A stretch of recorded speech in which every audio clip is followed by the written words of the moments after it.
This is crazy, this is pathetic, and you may have missed it. Mary Weiss, of course, recently was installed as editor-in-chief of CBS News. She's been making huge changes, has been widely seen as Trump-friendly. CBS News, they ran a full 13-minute interview with Trump and evening news anchor Tony Dokoupil, which to many sounded unusual because you usually don't get a complete 13-minute interview at a network news show that's crunched for time. But then over the weekend, you had the New York Times reporting on an audio clip where Press Secretary Karoline Leavitt said that Trump would sue the network if the conversation did not air that way. And while the Times didn't publish the audio, independent reporters shared clips matching the Times' transcript where you can hear a person who appears to be Leavitt say, Make sure you guys don't cut the tape. Make sure the interview is out in full.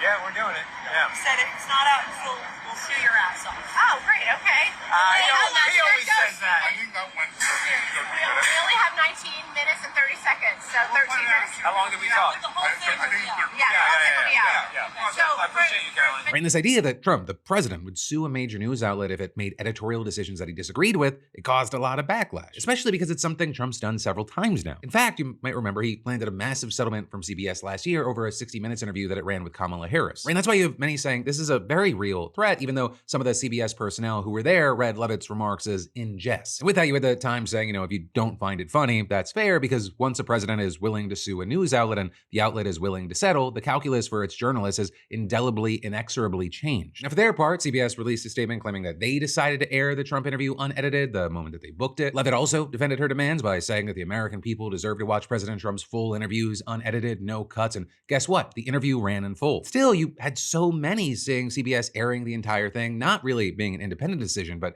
rather as it being another case of the network functioning as a mouthpiece for the Trump administration. And to many, it feels like just thing after thing, right? One of the biggest controversies actually happened last year when Weiss decided to shelve a 60 Minutes piece about abuses in the El Salvador prison, with the correspondent behind the piece claiming that it was a political decision. Right? And actually, the reason I mention that is because we got an update. The piece ended up airing last night. The correspondent reportedly had to record a new intro and ending to incorporate some of the additions that Weiss requested, but the main body and the reporting in the story was the same as it was back in December when it was originally delayed. And with that, you had a spokesperson insisting that the network was always committed to running the story as soon as it was ready. But also with that, right, with people watching this story, you had many thinking, as they were watching it, that this was unethical and absurd that Weiss ever tried to shelve the piece in the first place. Many also speculating that Weiss and other Trump-friendly people there maybe didn't change the piece more because it actually leaked and played in Canada and people would be able to compare and contrast the two. Right? And with all this, as far as why there's been a rightward shift at CBS, you have some tying it to the fact that Paramount CEO David Ellison is the son of Larry Ellison, a billionaire who supported Trump. Also separate, but really connected. You have people saying it's because Paramount's trying to throw a Hail Mary to acquire Warner Brothers, which